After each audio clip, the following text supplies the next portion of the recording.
Blessed are those who are persecuted for the sake of righteousness, for theirs is the kingdom of heaven. 2 verse 5 to 10. Gospel of the Day. Mark verse 6, 17 to 29.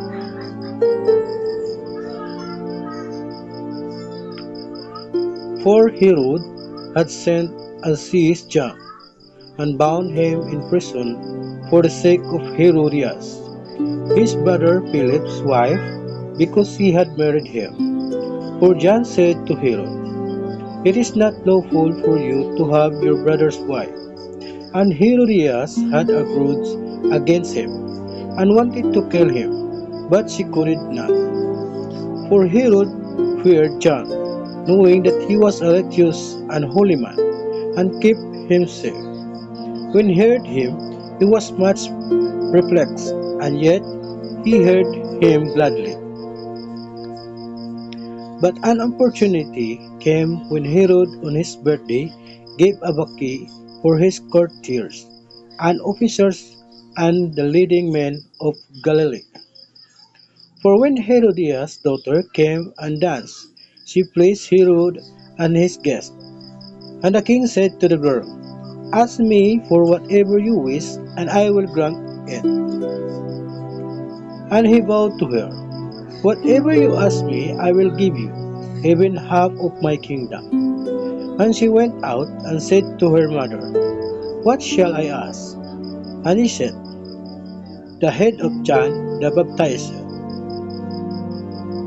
And she came in immediately with haste to the king and asked, saying, "I want you to give me at once the head of John the Baptist on a platter."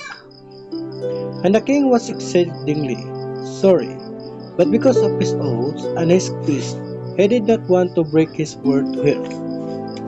And immediately the king sent a soldier of the guard and gave orders to bring his head. He went and beheaded him in the prison, and brought his head on a platter, and gave it to the girl, and the girl gave it to her mother. When his disciples heard of it, they came and took his body, and laid it into a tomb.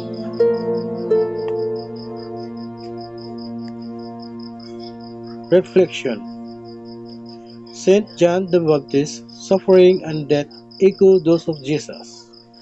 Both lived lives of holiness, with John as the final Old Testament prophet and Jesus remarking, "None greater was born of woman than John." Their deaths, prefigured by John, were due to the malice of those around them. Herodias' hatred leading to John's execution, and the Pharisees' envy to Jesus' crucifixion. Despite their innocence, both were condemned by rulers who succumbed to fear and pressure. John's disciples buried him, allowed by a possibly remorseful Herod, just as Jesus' followers were permitted by Pilate to bury him. The martyrdom of John, like Jesus' sacrifice, before spiritual fruit beyond their earthly ministries. We are invited to emulate their lives, standing for truth and embracing suffering as part of God's plan. Consider your mission in proclaiming the gospel and facing life's injustice, like John and Jesus. Don't flee from these challenges, but offer them to God.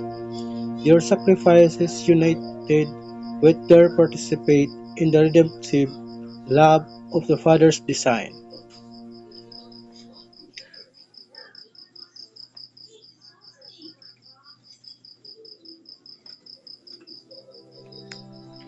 Most glorious Lord, you invited Saint John the Baptist to prepare the way for your coming and your death. He gave his life as a martyr, and sacrifice bore an abundance of good fruits. Please give me the grace to walk in his footsteps by faithfully fulfilling my mission in life with courage and strength.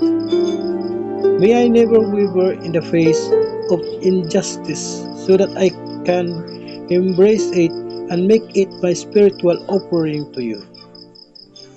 Jesus, I trust in you. Amen.